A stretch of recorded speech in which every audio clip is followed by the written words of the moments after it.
Yo, what's up, you guys? We always start these at 5 o'clock, usually the last Friday of the month, sometimes the third Friday of the month, which is the case for next month in May. But we're going to wait for folks to get here. Happy Friday, you guys. It was real rough night last night, as you guys can imagine, and I've been sad about it all day, and we're gonna bring Crooked on in about 10 minutes, but I want to go through some things, some notes, and I want to send my condolences again to Shock G's family. For those of you who know me, I was friends with Shock, and we had a really cool relationship. We probably booked Digital Underground probably 24 times in around the 2005 to 2011 time frame. We had them play the House of Blues for the first time, I think, ever. House of Blues Sunset Strip, Digital Underground was 2007. They sold it out, and Shock was just so happy. He called me up on stage.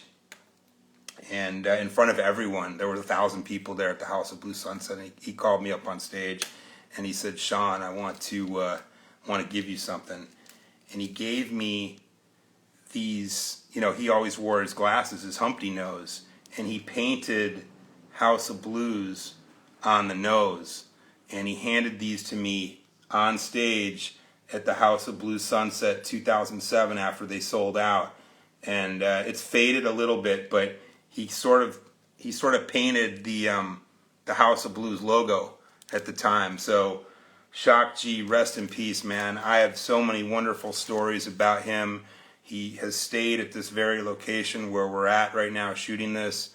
He spent the night here a few times, and he's been to Super Bowl parties and he let me proofread his book on Tupac at one point. I was trying to help him get a book deal. And there was one night where I booked him to play a piano bar at a restaurant, and so I went with him, and he played piano for the restaurant crowd. And then later that night, I took him to the Key Club in the basement, and there was a hip-hop show with a group called Ostrich Head we used to book, and he got up on stage with Ostrich Head and rocked it. So I got to one night see him master piano player in a restaurant setting to a hip-hop show in Hollywood at the Key Club. So rest in peace, Shock G. I'm sure Crook and I will talk about his experiences with him when we bring him on in a few minutes, but a wonderful guy. So now what I want to get into with you guys, because everyone's asking the same thing: are you guys booking shows? Where's the shows? How do I get on the shows? Things are coming back, you guys, and they're coming back quick. Now, there's not 500,000 capacity shows to do right now, and you're not going to open for DJ Quick at the Novo right now, okay? That stuff's coming. It's probably July, August, September, full house, full shows. But for right now, there are things happening, and we are doing them. So I say this every time. If you want to find out what shows we have, what we're booking, and where, the best thing to do is in our link in our bio for Instagram, put your email where it says newsletter. I would do that right now before you forget. Every Monday, we're going to email you a list of all the shows we're booking in all the different cities. And that's how you find out what the shows are. So in the bio, there's a little tab called newsletter. Put your email in there. You'll get the thing every Monday. If you see something you like, you guys call us, say, "Hey, I want to get on this show and that show and whatever." So to answer your question about the shows, right now they're kind of a mix. We're still doing some live streams, and they're going really well because we do really, really good quality stuff. We have American Idol videographers who are our camera crew. Like, these guys are Emmy Award winner guys, and they're shooting these spectacular live streams, and we're renting out theaters. So if you want to do a live stream, again, it'll be in the newsletter. Now, there are little shows. I'm speaking for Los Angeles. There are little shows happening legal shows, but they're mostly outdoor, 50, 100 people. If you're looking to perform before June 15th, we have a few of those. They're mostly for acoustic singer-songwriters. They're not hip-hop shows outside. They're singer-songwriters or comedy outdoors right now. For hip-hop stuff, right now we're booking hip-hop shows in the club inside post June 15th. Newsom says on June 15th that California will go in full capacity. So the clubs and us, we're working under that, assuming that June 22nd we can have a full cap show somewhere. So again, stay tuned to the newsletter, and we'll be putting those shows up there. I know there's like 1 or 2 hip-hop showcases we have going on right now in Los Angeles. In Chicago, they can do 50 people inside. So in Chicago, we do have a couple shows as well that we're booking at the Promontory. Those are on the Available Gigs newsletter as well. Seattle and Portland, we're not there yet. It's still rough waters up there. Phoenix is wide open, okay? We are actively booking things in Phoenix. I've got David here with me. He's going to be facilitating the questions. We're doing a show inside tomorrow in Phoenix, full capacity comedy show. So stuff's happening, and every time we do this, it gets better and better. Someone's asking me about Florida. I don't know. We don't really book Florida, but from what I understand, Florida is wide open and anything goes, and has been that way since the beginning. Pretty much the Southern Belt's open. Yeah. So, but for our stuff, it is coming. If you've worked with us before, I promise you all that stuff's happening again. We're working on it every day. We work out of here now, and everything is gravy with that. So the stuff's coming back. So I implore you guys right now, go to the link in the bio, put your email in there. The bookings are at webookbands.com. Our merch, we do a lot of merch. We've got these Stay Indie hats we just dropped.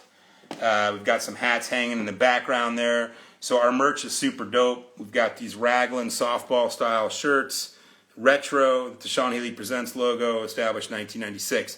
So if you grab merch, it helps us because we're trying to get going again. So if you grab merch, it all goes for a good cause. It helps us go. It's at shpmarket.com. Before we bring Crooked Eye, King Crooked in, I want to remind you guys that we do a Clubhouse roundtable once a month called Promoter Talk. Basically, everyone at SHP gets on Clubhouse at 5 o'clock on a specific date, and you guys can ask us questions. We tell you what we're working on, what clubs are opening. It's like constantly updated. So the next one, May 20th, Promoter Talk on Clubhouse with the staff of SHP. The next one of these will be May 28th. It's a Friday. And we're doing it with Chaz Hayes, who is a music business executive, and he is responsible for E40, Nick Cannon, and others. So that's May 28th, Chaz Hayes, Music Business 101. On June 18th, we talking to Morgan Margolis, who's the CEO of Knitting Factory Entertainment. We're going to be talking about how he's reopening his venues and whatnot. So that is May 28th. Chaz Hayes will be on Music Business 101. Is that correct? Cool. 5 minutes, we're going to bring him on. Okay, cool. And then July 30th, the Q&A is going to be with Jorge Brea from Symphonic Distribution. So we're going to be talking about distribution deals. You guys want to mark this down, July 30th. His distribution label handles artists such as Ozuna and Stick Figure, and Ozuna is really big, obviously. So that's July 30th. I'm going to grab a few questions. If you guys have a few questions for me real quick, Dave's got Crooked Eye on the phone. We're going to bring him in just a second. So if anyone has any questions, just pop it in the comments real quick. Someone asked about services. We don't necessarily manage, but we do our services right now. If you want to bring that up. Yeah, so someone was asking what type of services we offer. And currently, I'm not managing. I did manage somebody. Some of you know that. I'm no longer doing that.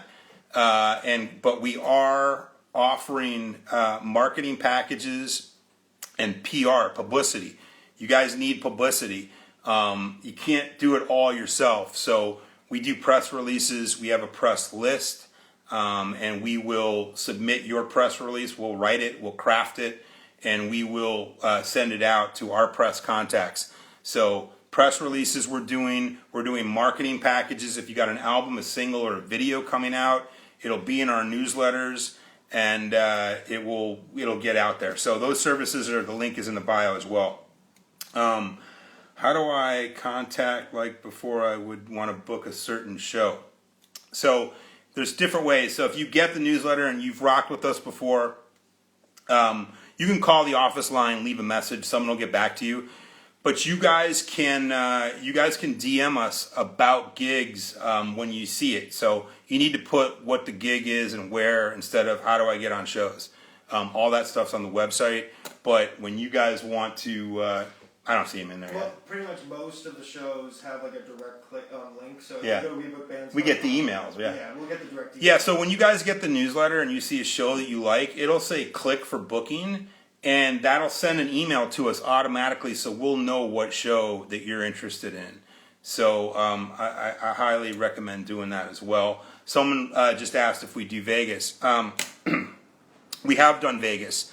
And actually, we did the last show at the House of Blues at Mandalay Bay in Vegas. We did the last show they did on March 13th, and at the House of Blues Vegas with the Winehouse Experience. We also do a venue there. I don't know if it's going to reopen, called 172. It's in the Rio. And we also there was a little room called B-Side at the Mandalay Bay House of Blues as well. So we do Vegas. We're not currently booking it. But we do it.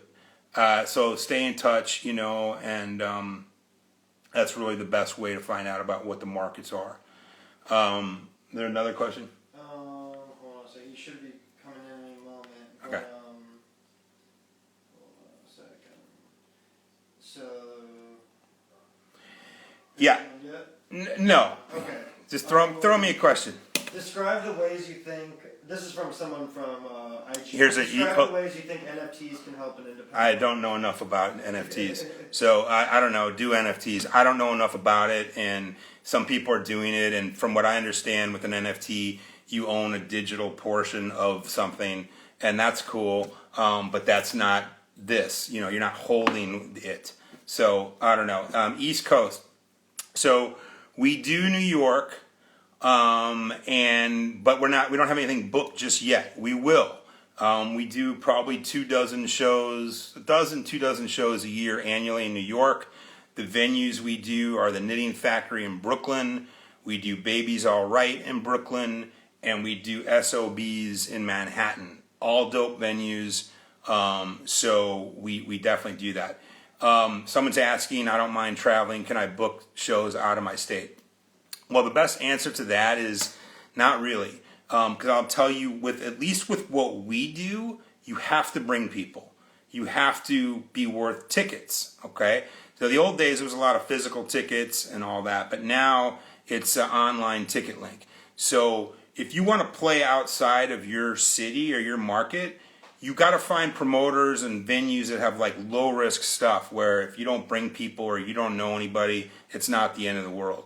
With us, it is, because we rent the venues. So we're spending thousands of dollars to rent these venues. And if you don't bring people to the show, or you're from Iowa and you want to play LA, it's not the right fit for what we do. But you can find other promoters. There's coffee houses, open mics in different cities. I encourage you guys to do those. Should someone circle back on their original emails from past shows they wanted to get on before COVID? Like if they were in talks with us already. Yeah. I mean, for sure. If you guys were talking to us about a show and COVID happened over the last year, just go revisit the email. We're all here. Right now it's me and David, but Nelson and Buster, everyone's still grinding. So we're doing it. So if you ever worked with us before, you're totally welcome, and we encourage you working with us again. BET Awards, no, we're not doing anything with that. He joined, but Crook's on there, but he hasn't asked to join in. We're not doing anything with BET Awards this year, but we have done stuff in the past with them. There we go. Let's get him in here. Okay. Let's see. And everything sounds okay, right? You can hear everything good. Okay, cool. Um, yo, Yo, what's good? what's up, man? What's the word? How's How everything? are you? I'm great, man. Fantastic. You know what I'm saying? Yeah, I really appreciate you doing this. And you know, before we get into your story, which is a great one, and we have a ton of questions for you as well.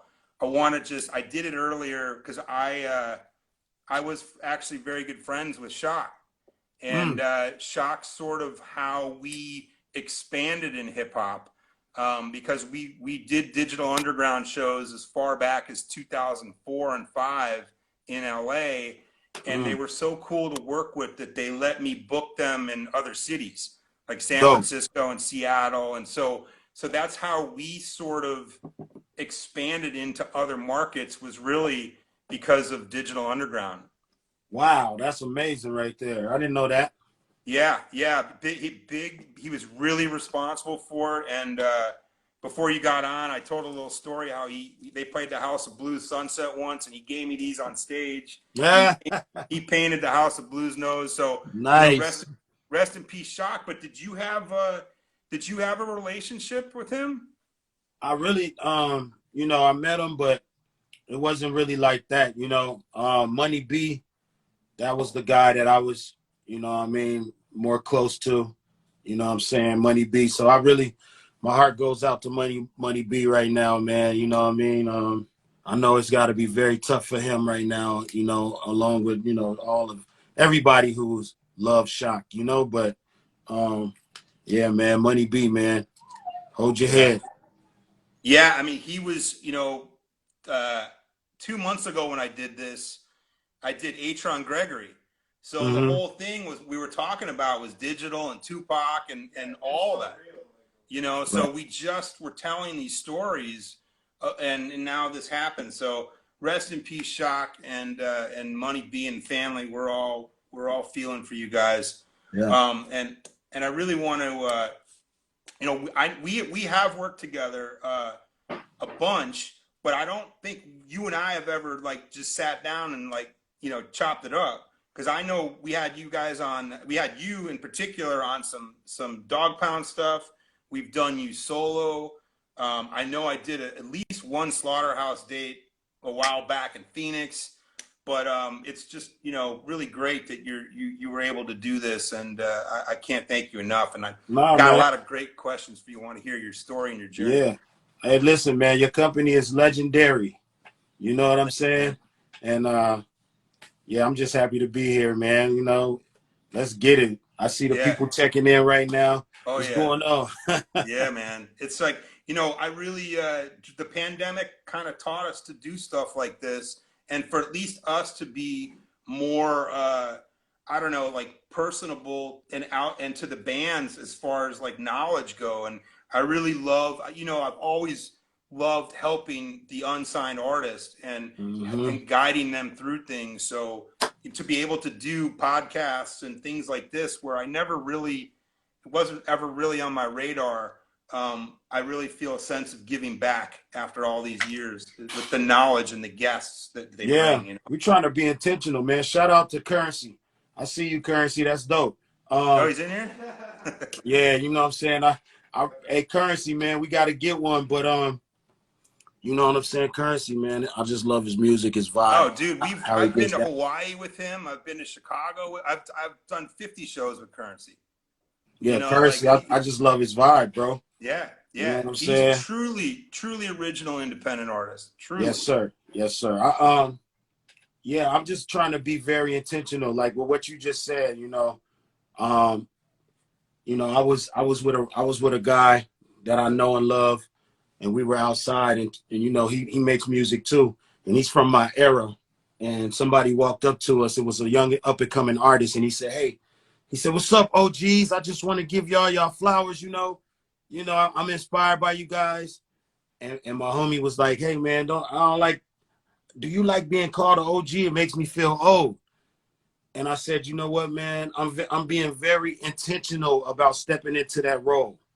You know what I'm saying? I'm being very intentional about trying to help people with with any kind of knowledge, information, any breadcrumbs I can drop to help them get to their destination, take a shortcut, anything that they're trying to do, I'm trying to step into it and be of service. So And I'm yeah, feeling you what you just said. You know what I yeah, mean? and it's awesome because we'll get into it in a second as I go down this list. But you've kind of been at the forefront of that and releasing content way back when, before anybody was, with the Hip Right. Hop Weekly and stuff like that. So I want to start with, so you at 17 years old in Long Beach started your own record label.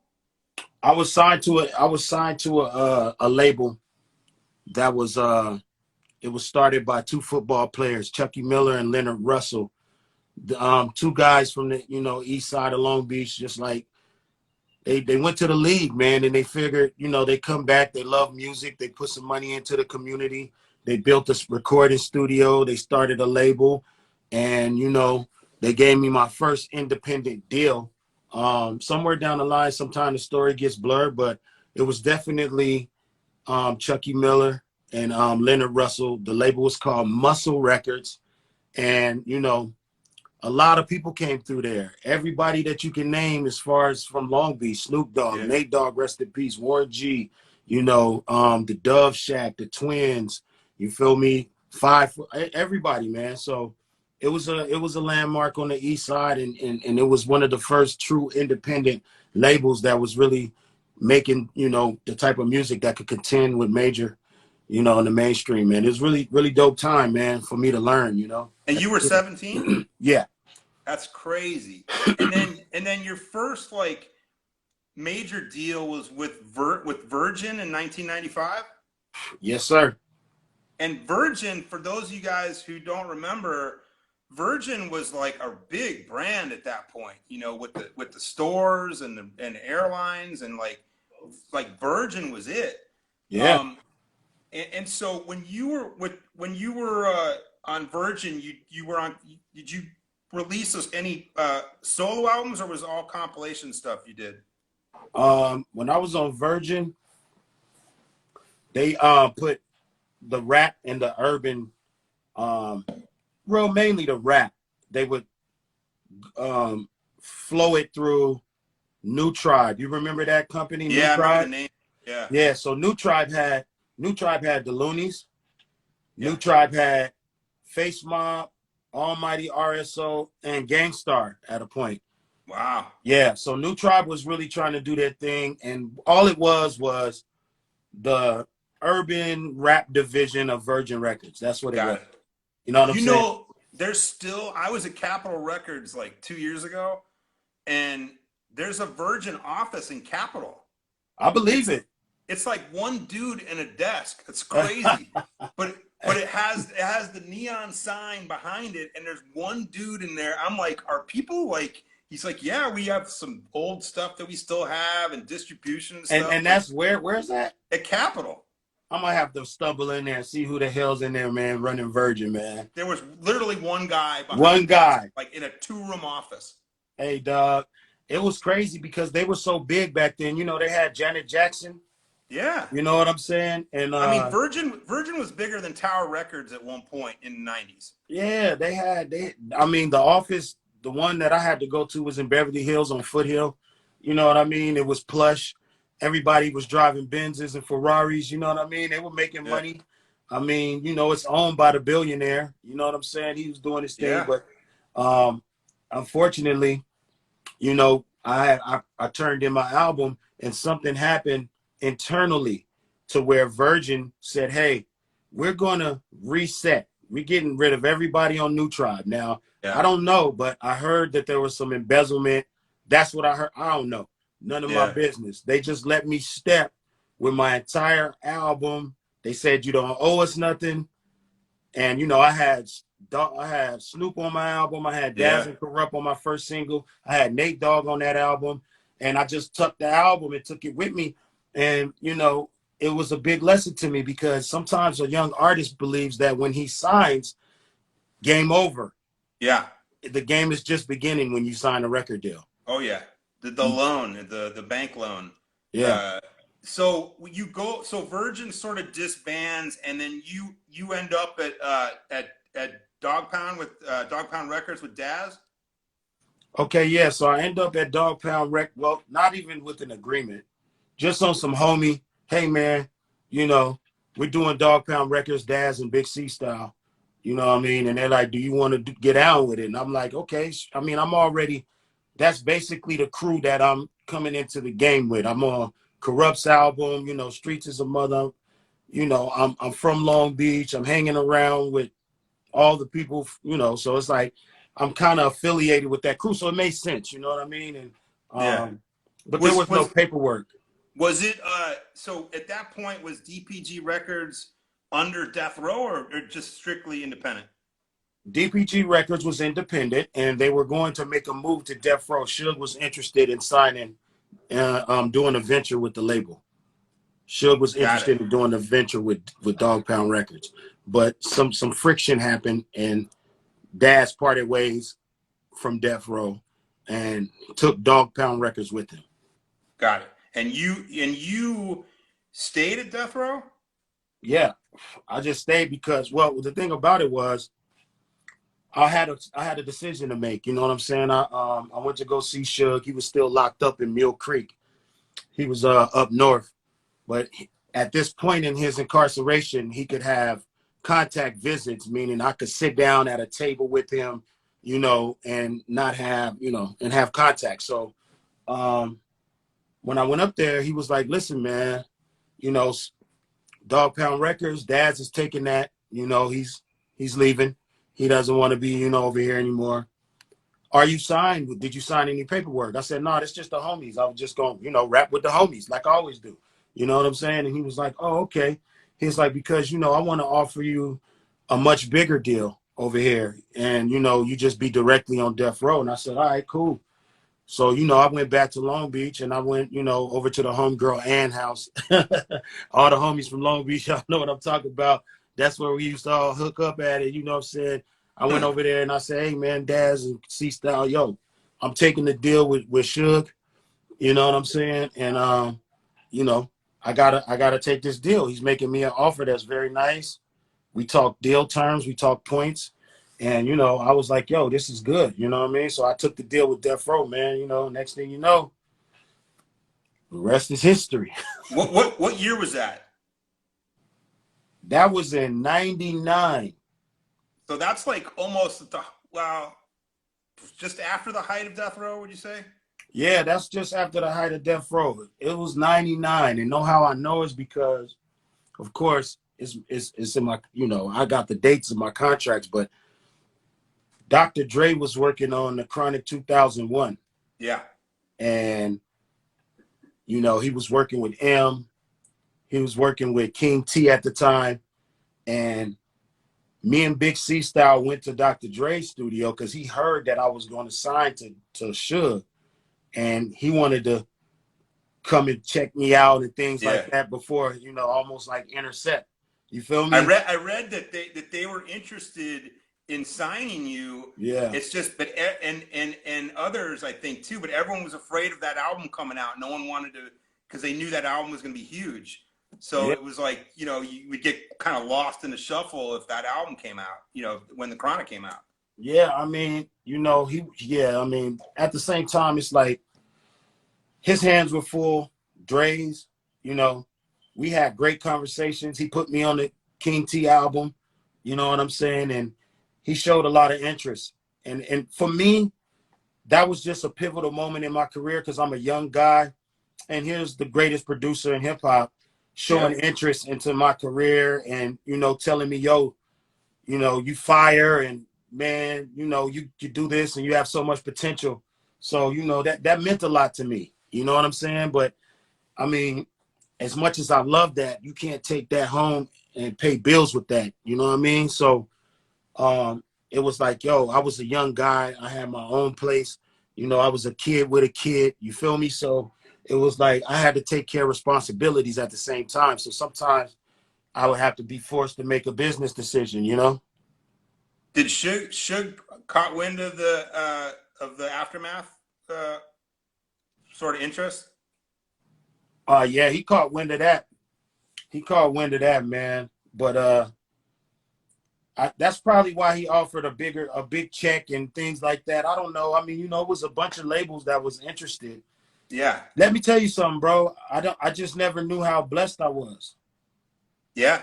I mean, That's sometimes things happen for the right reasons. You know, it's like, and I'm sure there's a million stories, you know, that people have. It's certain, you know, sometimes they say this like in baseball, you know, sometimes the trades that you don't make are the best trades. You yeah, know what I mean? yeah, yeah, yeah. And you know, but your journey is just so great. I'm so happy we're talking about it now. Now at Death Row, you recorded two full length albums, right? Two full length Correct, solo albums, correct. and then those albums were never able to be released at the time.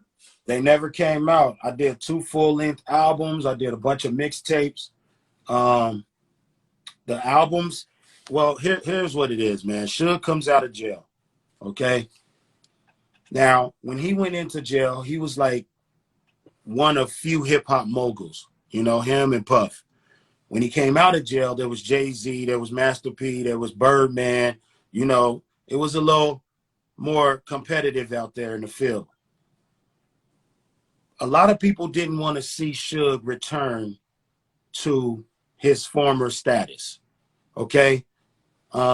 They gave him in my opinion, they gave him a trial and said, hey, let's see. He's fresh out of jail.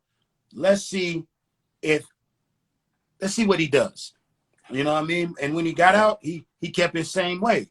It wasn't like a day passed. It was 6 years had gone by, but he got out and he was still, hey, what's happening? I'm still Suge Knight. What's Yeah, popping? You know what I'm saying? So yeah, a lot of people in the industry, they didn't like that. So they yeah, started to figure out ways to try to, you know, blackball him and try to tie his hands up. He had all the money in the world, but you still need other tools if you're going to put out successful albums. So, you know, once we went independent and started dealing with Koch, which is E1 now, yeah, you know what I mean? And we were dealing directly with Michael Koch when Koch was still yeah. involved with it. Um, he did not like the projections because he was used to selling 700,000 first week, 1 million first week. You know what I'm saying? So, you know, if you looking at a projection that says, hey man, this artist is gonna sell 75,000 that first week, you might not like that if you Suge Knight, you know, Yeah. and you used to selling millions and millions of records. Bunch of shit, man. But you know, the Yeah, albums didn't come out because he was not, I don't think he was ready to transition into the independent world yet. He still was trying to got it. figure out, how do I still stay mainstream and do major numbers. I don't think he wanted them numbers on his, you know, on his resume. So so you leave Death Row and then you go you are with Koch now through Death Row? Death Row Koch. Okay. And then you now those two albums, where are they? One of them is in a briefcase and it got auctioned off when the feds took over Suge's label. They auctioned every single thing in there. Somebody bought a briefcase and it had my masters in it. Wow. I wonder if it had other masters in there too. Yeah, I believe so, but I tell you this, they bought the briefcase for $13. Oh my God. So, and then where's the other one? The other one, I believe now recently somebody from the new Death Row, they released a video clip that said they had like 50 songs of mine, 30 to 50 songs, which is possible Yeah. because I worked a whole lot when I was over there. They have like 30 to 50 songs of mine, and they're saying that they're going to release all the songs that are in the vault. And they said they've been in contact with all of the former artists, but nobody's hit me. I haven't heard from anybody. So Wow. I don't know how that's going to work out. But to answer your question, they have some music. You know what I'm Hmm. saying? They have some music. So they must have found the archives. Yeah, that's crazy. And then now Death Row, I might be wrong on this, but I feel like it's had two owners since Suge. Yep. Wide Awake Entertainment and Wide Awake was a company out of Canada. There was a lady named Lisa Laurie, who was the figurehead of that, and then Koch, which turned into E1, and then Hasbro purchased E1 and all of its properties. So everybody was going around saying, why does Hasbro own Death Row?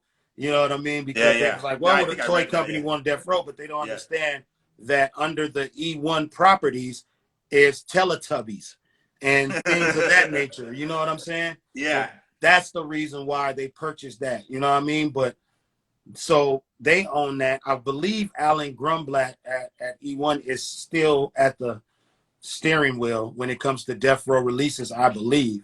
You know what I'm saying? And yeah, Alan, just holler at me, man. I need $1 million straight up. And so at that point, so this sort of really begins your true like independence, and you start your own label. Yes, sir. Yep, I started Dynasty. This is what year now, you think? It's 2004. I left Death Row in 2004. I had to go to court to get off of the label. I won the case, and I was released from the label officially, and I started my own label, and then I teamed up with a company called Treacherous Records with my guy Tico Cremian over there, and Joe Iskro, the old man that everybody knows and loves. And you know, we just we put our heads together, man, and we used what we had learned so far in the business to try to advance and take it further, man. And then, as we touched on a little earlier, so you know, for those of you guys, like, I'm just gonna bring up MySpace for a minute, but you were really like at the beginning of like social media and content and things of that nature. And guys, this is like 15, 16 years ago. You were really one of the first that was like, especially with Hip Hop Weekly and you know, so this is before YouTube and whatnot. Now, what prompted you to start doing Hip Hop Weekly? Well, a lot of people were afraid to do business with me because I came from Death Row Records. You know what I'm saying? Yeah. And I remember going to a summer jam out here. I was going to perform with Ashanti. I had a song with Ashanti called the Baby Remix. And when I got to the gate, it was just me. And they were like, nah, you can't come in here. You know what I mean? Because there's other artists on the bill who said if you perform, they don't want to perform because obviously they had some kind of problem with Death Row. So when I went independent and I left Death Row, that followed me around. You know what I mean? A lot of people felt like, you know, oh, it's over for you.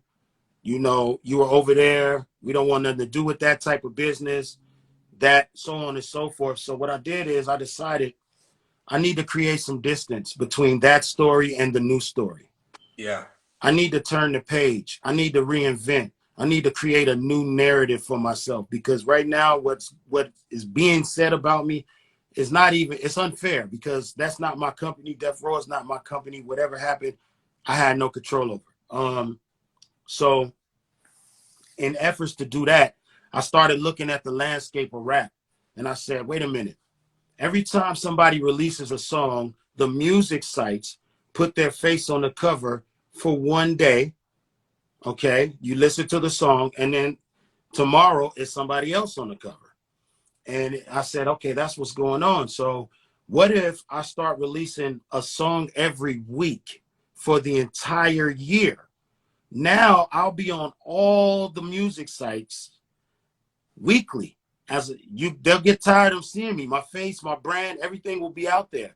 And I'll be able to engage with the listeners and, you know, make a commitment to the people who are following the series and grow a community, right? So at the time, nobody was doing that. They all thought that I was super fucking crazy.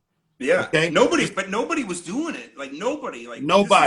They thought I was guys, crazy. This is MySpace days. Yeah, like, this is MySpace days. They thought I was crazy. Like they would say, first of all, you're giving music away for fucking free. every Yeah. week, and you're doing it every week. Yeah. That's crazy, right?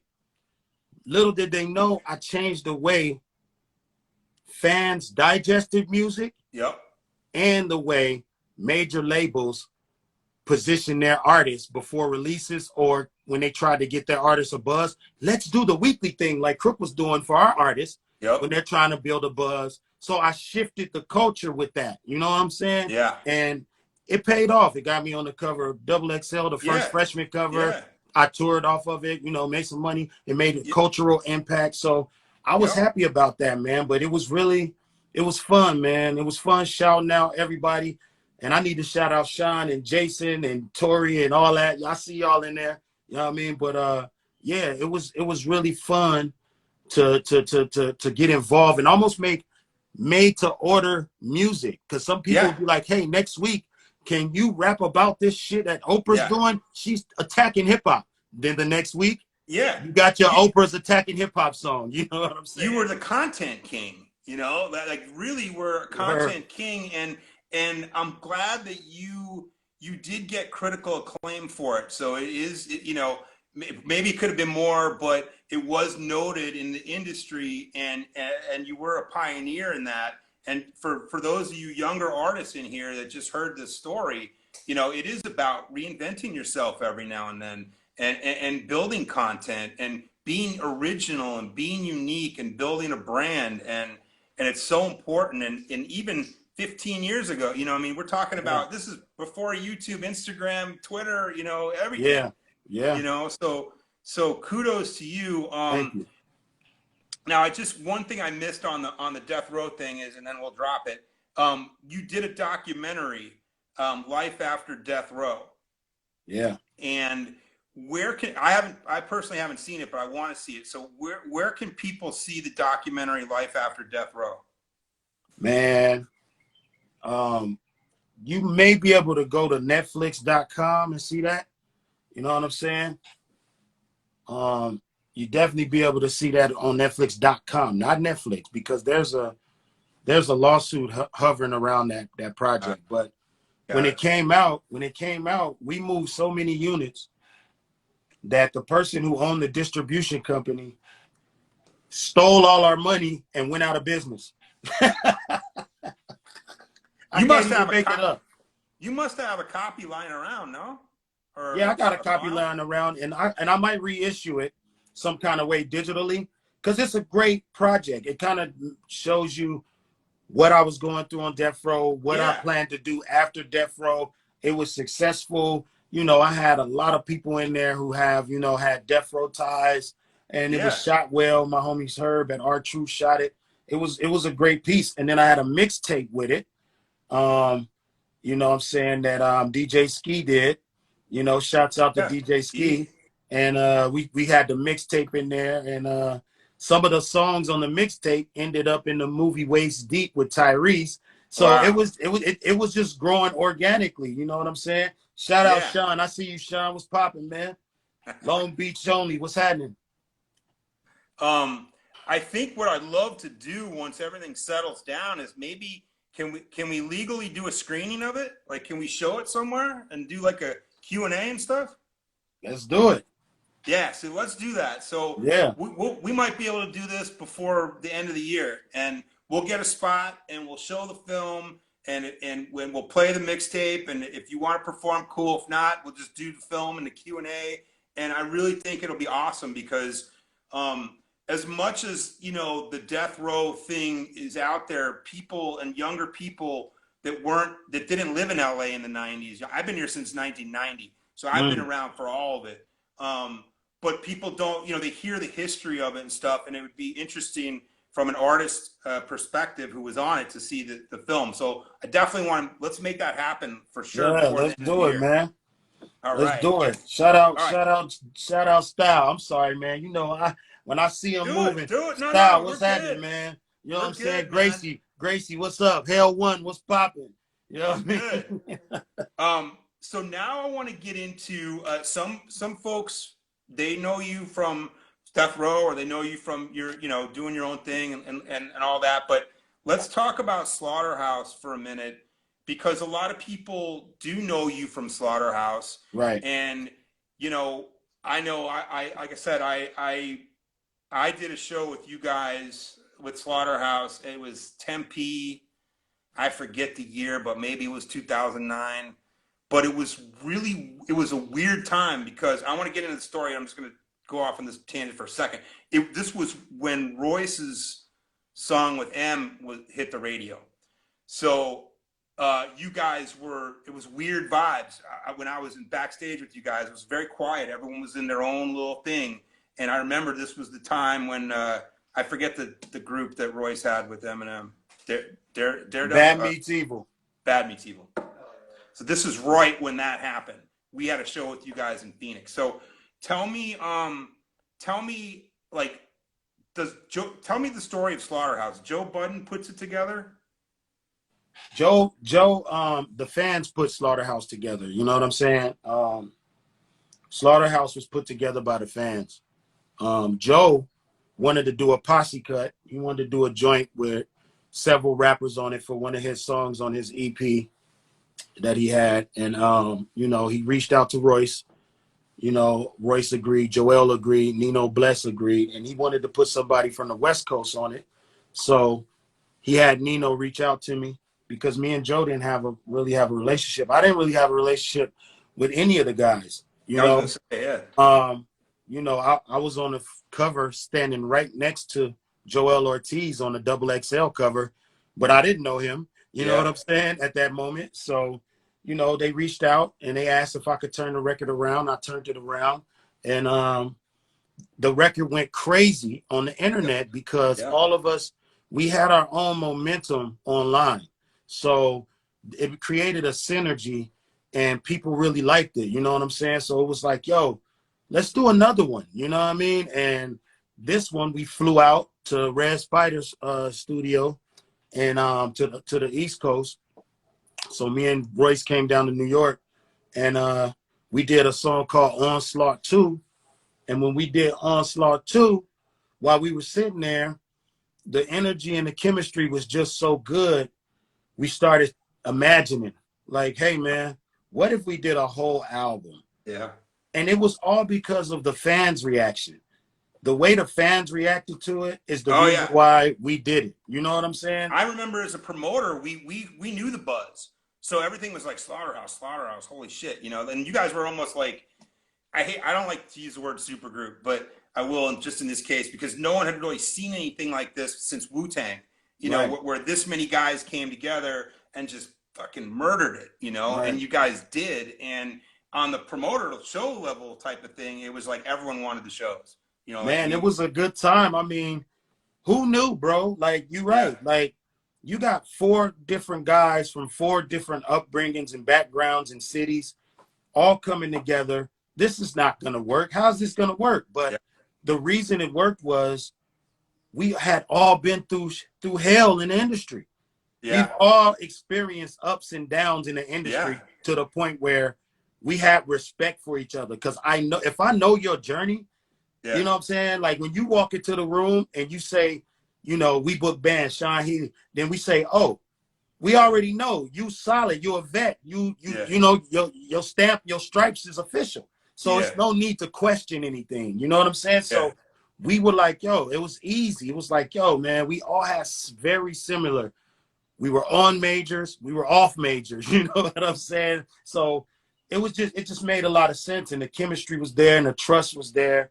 And we just start banging out records, man. And it took us 6 days to do the first album. You know, we recorded the whole album over at the studio right next door to DJ Premier studio in the same building. So you got DJ Premier sticking his head into the sessions, you know what I'm saying? Coming in, kicking old school stories of hip hop stories. You know, the energy is just, it's just crazy, man. You know, that's the reason that came across like that so quickly too. Now, did you guys, was there only one tour? I know you guys did like Rock the Bells and stuff, but was there only one like multi-city tour or was there more than one? There was more than one. In the US. There was more than one. We did, in the US, we did the Tech 9 tour. Yeah. You know what I'm saying? And that was, let me tell you young artists out there something. y'all want to get in this game and y'all think this is all fun and games, go on a tour with Tech Nine. He's doing 70 shows in 69 days. You know what That I'm nobody saying? works harder than that dude, man. Oh my God. I mean, he's the quintessential independent like entrepreneur. Like his merch shit's crazy, and the buses are crazy, and he's got his own building. You know, he built his own thing out there in St. Louis or wherever. It's crazy. Yeah, dog. You make you a man fast. Get on So tour. yeah, no, he's hard, dude. He always has been, and he's probably been in the game for 20 plus years now. I'm assuming too, right? Yeah, for 20, sure. maybe. Yeah. Yeah. So, so now, what happens with Slaughterhouse? Like you guys are killing it, and then everyone's working well together. Then what happens? Why do we not have Slaughterhouse anymore? Because communication really runs the nation, man. Communication is key. See, as I got older, I had to be like, I like the word intentional because it really describes it to a T. I had to be intentional with the way that I communicate. I had to say, hey, listen, I want to be a good communicator with people in my life, with my business, with the fans who support me. I want to be a better communicator because I've seen what lack of communication does. You go around in a group and you're holding things in.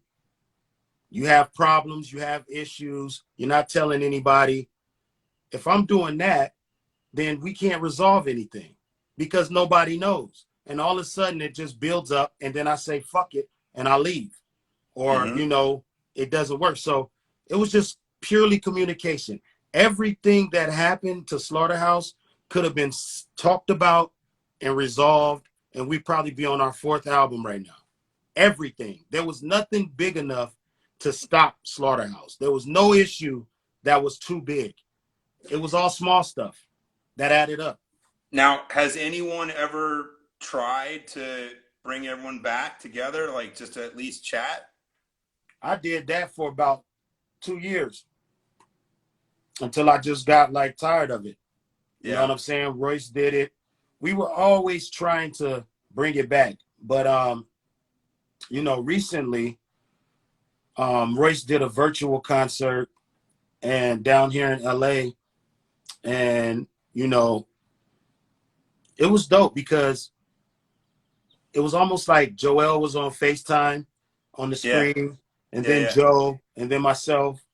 And we talked about a Slaughterhouse reunion, and I believe that every member is ready for that now. And I believe every member has a lot to talk about because time has passed. Yeah. And I think that with Royce being a Grammy-nominated producer now, I think the sound will even be surprisingly different, in some respects. We'll still work with other producers, or he could do the whole thing. I don't know. But I just think there's a lot of growth there. And I think that a new Slaughterhouse album would sound great. I mean, I'm always down, bro. Listen, that was the easiest job I ever had in my life. You know what I'm saying? Yeah, because you got a team. There's a whole team. You don't have to be the one guy. You know what I mean? You got a group around you. You got a whole group. If you say, hey man, yeah, your only job is we're gonna do 13 songs on this album. Yeah. You just have to go in there and do 13 verses. What? Are you kidding me? You know what I'm saying? Like that in comparison to creating your own album and carrying the weight of that creative, man, that's crazy. So, that was the easiest job for me, dude. Every fucking song that got made, they'll tell you. I was downstairs drinking at the bar. They are upstairs making music. I stumble in like, hey, is it my turn? All right, cool. Go in the booth, rap my shit, go back downstairs, watch the Lakers, drink some more. It was just, I couldn't understand why it stopped because it was so easy. You know what I'm saying? No, it's and my company has worked with everyone in Slaughterhouse individually post Slaughterhouse. Right. You know what I mean? Including I think, and Nelson's in here on the chat, I think we did Joe's last live show, and it was at the Roxy, and it was like he was calling it a retirement, and because the podcast was getting really big, and I think we actually did one of his podcasts live where there's Yeah, an I went to audience. that one. Was that one Yeah, in Hollywood? at the Regent Theater. Okay, yeah, I went to one of those, man. Yeah, Yeah, it was cool. But yeah. I did So his last show. I went to the Roxy, I think, too. yeah, I came so out there hammer yeah, dance. we did that show. You might have played that show even. Yeah, I think I did hammer dance when I came out. Yeah, Yeah. I know. We did the Viper Room with Dog Pound, which was just awesome, man. I Yeah. just love that. You know, I love doing little spots and just hitting it hard, like just packed That's fucking hip hop, like, man. you know, That's especially when you're seeing a big, a big artist in a tiny venue. I just love that, and hopefully this virus gets out of here, and we'll be able to get back to that, with very very soon. I want to take some questions because people submitted questions, so thank you for that. And I just want to say that for those of you who don't know, Eminem said that Crooked was the most underrated rapper of all time, and that's a quote. That's a quote. And how do you feel about that? And how's your relationship with Eminem? Man, my relationship is great with Marshall, man. You know what I'm saying? Shout out to him. We're just from a similar cloth. You know, when me and him get together, we talk a lot of old school hip hop, and we study the game. We students of the game still, you know what I mean? And we understand what it takes to put words together, to hit different pockets on the beat, metaphors, similes, connecting syllables, all the writer shit. We get it and we understand it. And that's the reason why, to some, they might say, well, why would he say that? You know what I mean? But it's because he gets it, and I really appreciate that, because a lot of dudes in his position are, under his position, I would say, because who the fuck is in his position? But, a lot of people, man, they give you your flowers behind closed doors. They don't go in the public and say, like, if I show you my text messages, the people that people feel are the GOATs, yo, they're asking me, how did you do this on that song? How did you do that on that song? Man, you one of the greatest I ever heard. I can't put that out publicly. This is said in confidence and private. For sure. But with Eminem stepping out there and saying, yo, and giving me my flowers in front of the world, it means a lot to me, because I understand that he don't have to. You know what I'm saying? He don't got to do that, man. So shout out to him. Yeah, pretty amazing quote from another legend. He's in his own he's in his own sphere. So I want to get into some questions real quick, and I can't thank you enough for your time, man, and I can't wait till we work together again. Yes, sir. And we're gonna do the film screening for sure, man, because I think that's gonna be really good for people to see. So who are some of your musical influences as a kid? Like, how did you kind of get into hip hop? Who were you listening to, and what were you raised on? You see that guy right there, Rakim Allah? Yeah. You know what I'm saying? Yeah. I could just go all around this room, man, because this is the war room right here. So I got to come in here, get my mind right. I got Beastie Boys, Run DMC, you know what I'm saying? I got, LL, Snoop. I got everybody, but, it's a whole lot of people who influenced me, because I was soaking up all of hip hop. Yeah. You know what I mean? It was a new thing. It was relatively new. And, I got in it when I was 7 years old, when I recorded my first song in the studio. So I felt like I was an MC from the beginning, and Big Daddy Kane, Cool G Rap, KRS-One, Slick Rick, DOC, Ice Cube, Public Enemy, BDP, you know what I'm saying? EPMD, just the list goes on and on and on. And every time you say one of those names, I've worked with just about all of them. And I immediately, you say Slick Rick, I'm like, oh my God, I did Slick Rick in Brooklyn on September 11th one year, it was but those are all legends, and that's awesome that they influenced you as a kid, which is amazing. Yo, bro. Yo, shout out B Love and D3 the Rockstar. What's happening, D3? Hey, man, look, I used to hang their posters on the wall, man, a poor kid, you know what I mean? I didn't know what my future would hold.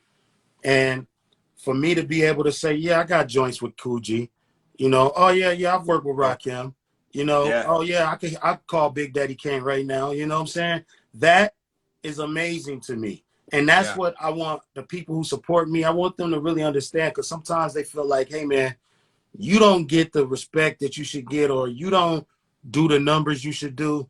Please understand that, yeah, that would be great. But guess what, man? I get to sit around the people who inspire me, and I get to do music with them. You know what I'm Hmm. saying? I mean, I can't even put a price on that. It's priceless, you know. Yeah. And you know, NWA and Yeah. Compton's Most Wanted and DJ Quick and E40 and Too Short, and it's just Yeah. all these people, man, that I grew up thumbing through the magazine, couldn't afford the magazine, so I'm just at 7-Eleven just reading the whole damn magazine, standing in the store. You know what I'm saying? All of those people in those magazines I work with. You know what I mean? I have done some sort of work with, song with, show with, interview with. It's an amazing thing, man, and I'm very grateful. I stay in the energy of gratitude. That's Period. awesome. Now, who are you listening to now? Who are you playing in the car?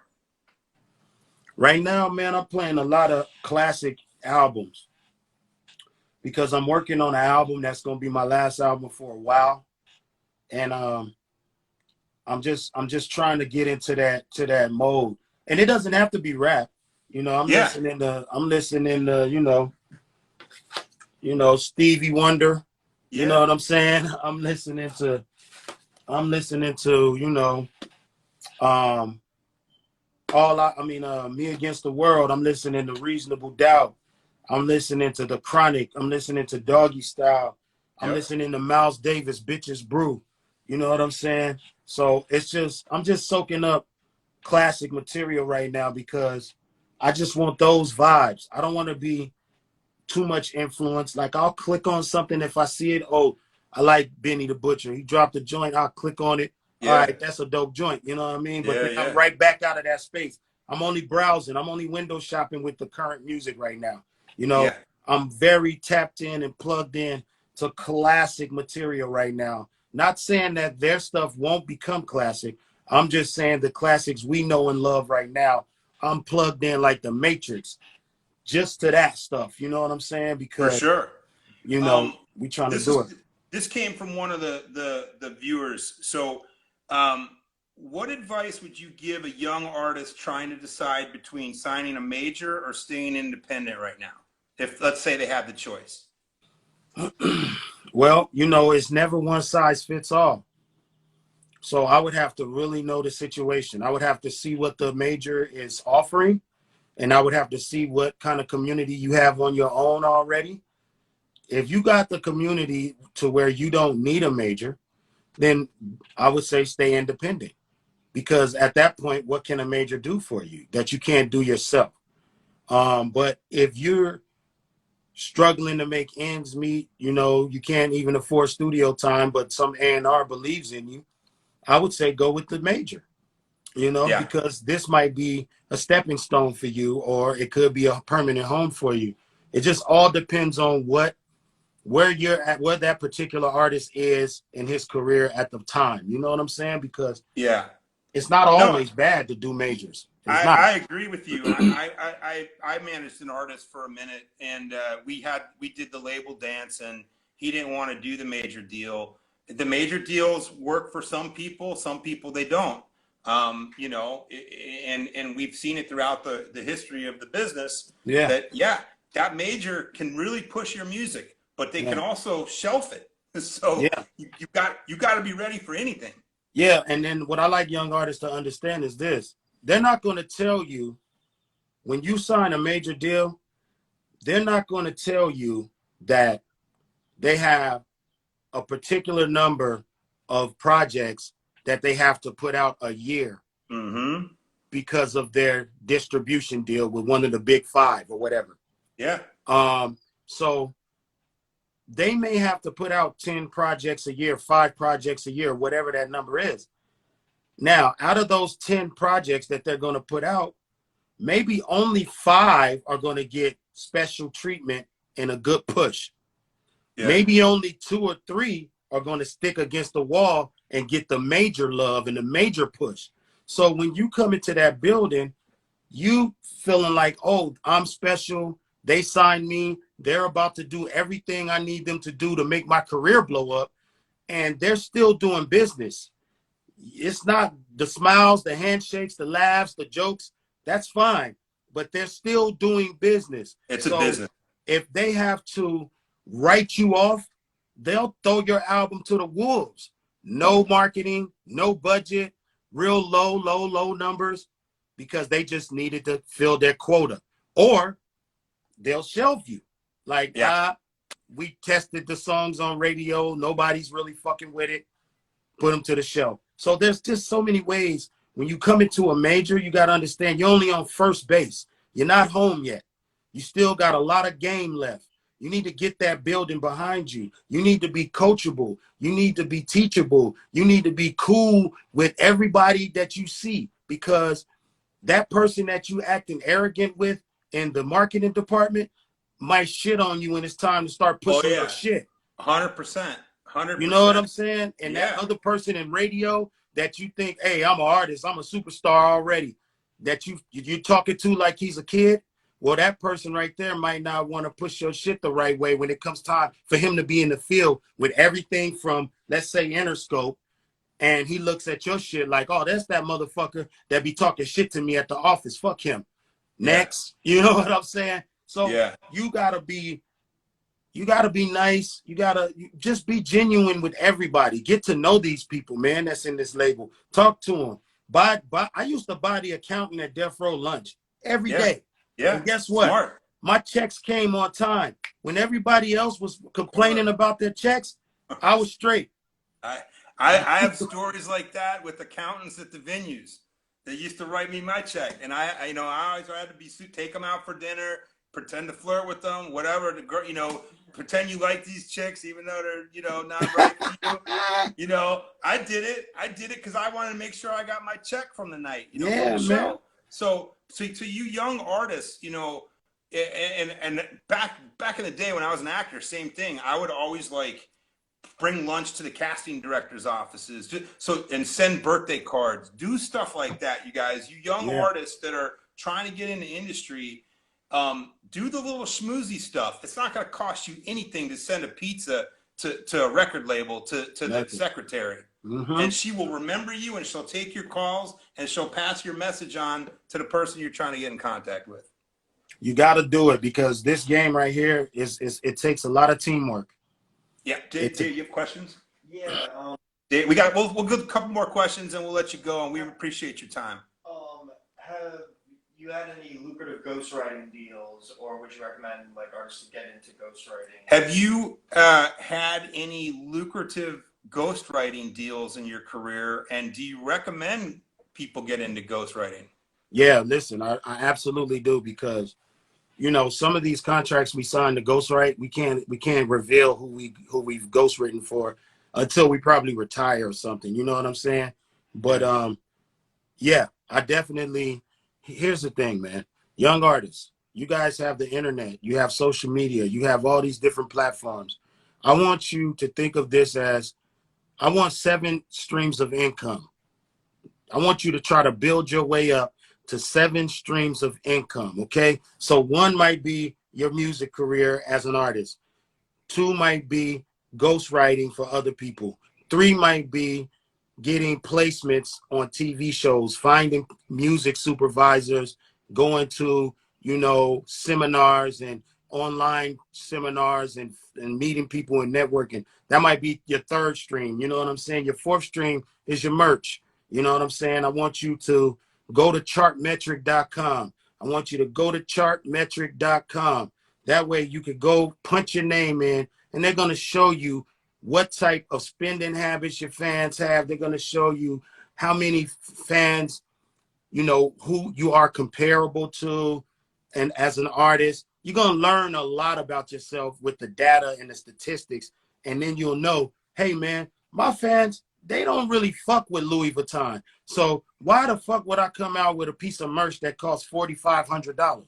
You know Yeah. what I'm saying? You're not gonna Yeah. sell that shit. So, you know, I want you to do that. And your merch is your fourth. Your live shows is your fifth. You know what I'm saying? I want you to try to get to 7 streams of income if possible. You might not get there, but guess what? If you get to 2 or 3, you're gonna be like, yo, this is way better than just putting all my eggs in one basket, because that one basket can tip over. Now, the artist who toured for a living and was really paying their overhead just off tours, COVID came and knocked that shit upside down. You Yeah. know what I'm saying? And a lot of Yeah. artists are hurting, and right now they can't get on Instagram and tell you that. You know what I'm Yeah. saying? But Yeah. they're hurting right now. So having these different streams of income, you know what I'm saying, is a very big thing. So yes, if you could ghostwrite for people, hey man, go find publishing deals are out there. You know, submit your music. You might have a friend that's on already. Write a couple hooks. Find a producer. Put a couple songs together with hooks on them and say, hey man, you might not like ghostwriting, but every rapper will take a hit hook. Yeah. There's no rapper that's gonna turn down a good hook like that. So you know, boom, give him the hook. If he down for you to write with the pen, give him the pen. Because let me tell you, when I was young, I fucked up. I was young though. All I had was rap music. I didn't have shit else. So all I had was my notebook full of rhymes. So when the people was asking me, yo, let me have that rap you just spit right there, like Superstars, I'd be like, fuck no. You can't have Yeah. this. This is all I got. Yeah. You know what I'm saying? Yeah. Because I didn't understand that I was going to get a placement, publishing, and money instead of Yeah. just having a fucking notebook and eating fucking top ramen noodles. You feel me? So Yeah. if you get the chance to write for people, write for them. Don't worry about, are they going to steal my style? Oh, I want to say this song. I don't want them. No, fuck that. Yeah. If it's the right artist, get in there, write, get your money, and it's all good, man. I want to see him win, man. Yeah, these are straight facts, you guys. And this is why we call this Music Business 101, because we got to give this knowledge to the culture, you know, Yes. in all types of music, not just hip hop. This is the same for rock. It's the same for jazz. It's the same for folk and country. It's the same thing. So when you decide to be an artist, you're creating a business. Whether you want to be a business guy or not, the minute you decide to go for it, you're a business. You're a business. So you got to create that business, create that brand. And like he said, you know, if you can have 7 streams, because one of them might be your cash cow.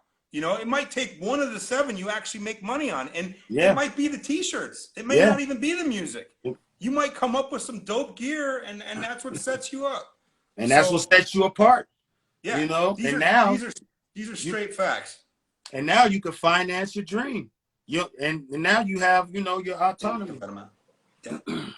You have any more questions? Yeah. We'll do one more, okay? So I'm chilling.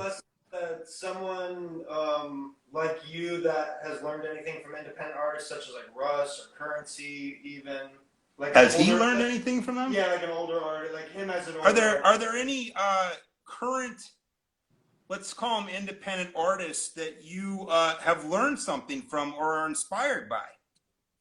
I'm definitely inspired by you know, the Zoomers, because you know they don't care, and they got that same energy I had. You know what I mean? Like, I don't like when people say, "Yo, that dude's a SoundCloud rapper, that dude's a YouTube rapper." They're trying to alienate and divide the culture. Don't do that. Yeah. They're making the music and they're putting it on any platform that they can put it on.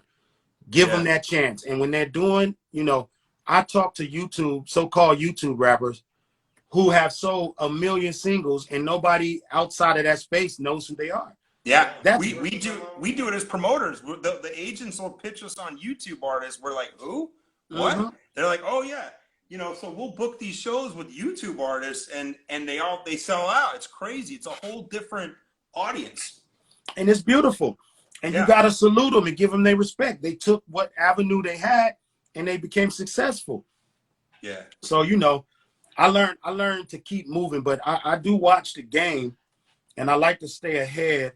You know what I'm saying? Like, I was on that NFT stuff last October, And Yeah. now everybody is on NFTs, you know what I'm saying? And it's funny to me watching it, you know. Yeah. But I like Well, to stay ahead of the game. So yeah, I definitely stay learning. I stay learning. you've always been inspiration to younger artists, and your journey has been great, man. And I can't thank you enough for sharing it with everyone in here. And if there's any other shout outs in here you want to, people we missed and stuff, but Yeah. Shout out you to know, the rap connoisseurs. You know what yeah, I'm saying? All the rap connoisseurs and everybody who does not follow me, please follow me. And hit me on Twitter. We have conversations every day about rap. We give flowers every day to the greats and to the people that are talented out there because we don't want to wait until they pass away. We give them to them every day. We have these conversations on Twitter. People join in. It's fun. And yo, shout out Jay too. You know what I'm saying? One love to Sean. You know what I mean? I see y'all on Twitter, man. You know what I'm saying? awesome, man. And when can we expect your? I guess you called it your final album. Man, I'm taking my time. I recorded about 30 songs so far. I like about 9 of them. And I'm just taking my time. I'm on cruise control, but I'm working, but I'm taking my time as far as finished product, man. You know what I'm So saying? Because this one is very important to me. Very, very important. And you know, I'm waiting on features. So, you know, if your favorite rapper don't show up on this, it ain't cause I didn't reach out. You know, I don't know what they want. They tell me to put my verse down and then send it. Then when I send it, they say, "Oh man, now I gotta think too hard." Well, yeah, I'm just trying to make the best thing I can make for the people. So we having fun, man. I'm working every day, man. And when it's ready, you know, the world will know, man, cause we're gonna do it real big. And then I'm gonna just get back into Crook's Corner mode and do the rap talk show thing, man, and perfect. talk to other people about their love for hip hop and shut Well, my ass up. yeah, man. Thank you so much, dude. We're gonna we'll reach out to you and I'm gonna send you some gear. We've been making snapbacks and shit. Like we've been What? doing, yeah, man. I'm gonna send you this one. Yeah, We've stay been indie. I like stay that. indie, folks. My Yeah, I hair looks like like that. fucking. I need that. Yeah, Stay so indie. so I'm gonna have Nelson get an address for you to send you some gear. Word. And dude, thank you so much, man. It was incredible to talk to you. I can't wait to see you. And I can't wait to get some stuff going, man. Whether it's the Do it. screening or the album or whatever, we're ready. And you're a genuine soul, dude. And thank you, man. And Thank you. thank you for giving the folks the knowledge. I appreciate y'all. Y'all be safe. Be easy, man. Peace. You too, bud. Stay safe. All righty. All right. All right, you guys, that was Crook, man. I mean, that was awesome. You guys can go back and watch this. This will be on our YouTube. It'll be on our YouTube and our Instagram. Our YouTube is Weebook Bands or Sean Healy Presents. It's Boy, Sean Healy Presents. Our YouTube Sean Healy Presents.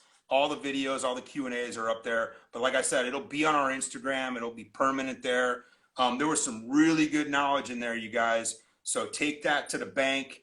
I want to let you guys know that we'll be on Clubhouse May 20th with Promoter Talk at Weebook Bands. May 28th, I'll be with Chaz Hayes right here. Chaz Hayes was E40's manager. He also worked for Nick Cannon forever and Master P. So he's a music executive. We're going to talk about all that stuff. That's May 28th. June 18th, I'm talking to my guy Morgan Margolis, the CEO of Knitting Factory Entertainment. Got a bunch of venues around the country. We're going to talk about that. And then July 30th, I'm talking to Jorge Brea from Symphonic Distribution. They handle Ozuna and Stick Figure. You guys can book with us, webookbands.com. That's where you find out where the shows are. And the merch, shpmarket.com. You can get these snaps. You can get our equality merch at shpmarket.com. And rest in peace, man. My guy Shock G, hand painted, gave them to me on stage at the House of Blues, 2007. I love you guys. The shows are coming back. Share this with your friends because Crooked Eye gave you guys a bunch of info, a lot of stuff that he probably has never talked about. We talked about tonight, and we're going to be doing this once a month. So stay on our radar. Hit the link in the bio for all the other Q&As. Put your email in there for the booking. Buy some freaking merch, you guys. Here's the SHP. Oh, sorry.